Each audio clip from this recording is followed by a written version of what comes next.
Hello everyone, we're going to take a brief moment to look at scope and sequence.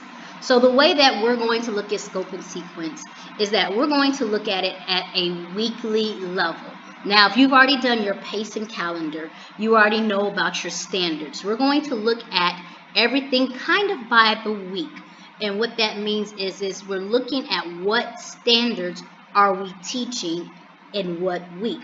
So this is the outline of what we have here, and this is actually an old copy of a grade 6 scoping sequence. So it has here week 1, week 2, week 3, and so forth and so on. And then it has the start of the week towards the end of the week. And then it also lets us know the number of periods. Well, if you have 2 days for welcome for the new academic year, or you might be on an A day, B day, that's why we look at the number of periods that you actually have for that week, so you don't get in any situation where you're losing out on time for curriculum or time for teaching. So then we next go into the unit or the domain, because every single curriculum is broken down into units. So which standard this came from, what unit did it come from, so we know the unit that we're focusing on. Then you actually cut and paste your standards here.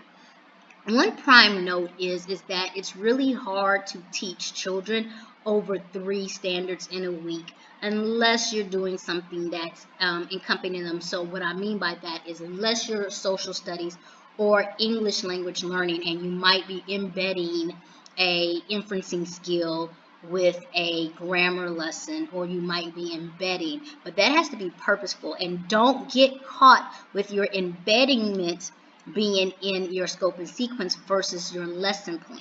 Meaning your scope and sequence is what the focus is for that week.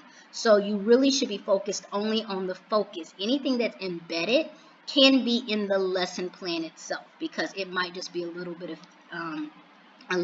an assistance.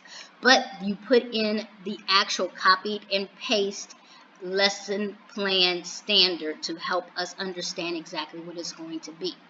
This lesson topic is just the overview of what that is. This is also utilized in case you are in a book and you kind of say, okay, this is where it's going. Another place is if it's used parentheses, brackets, or braces in numerical expressions and with symbols, like what are you basically focused on? Are you going to be focused on one part or another part?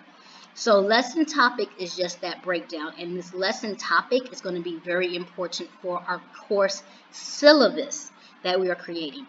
The next thing here is our academic vocabulary, and this is where we're putting the vocabulary that aligns to the standards that students have to know.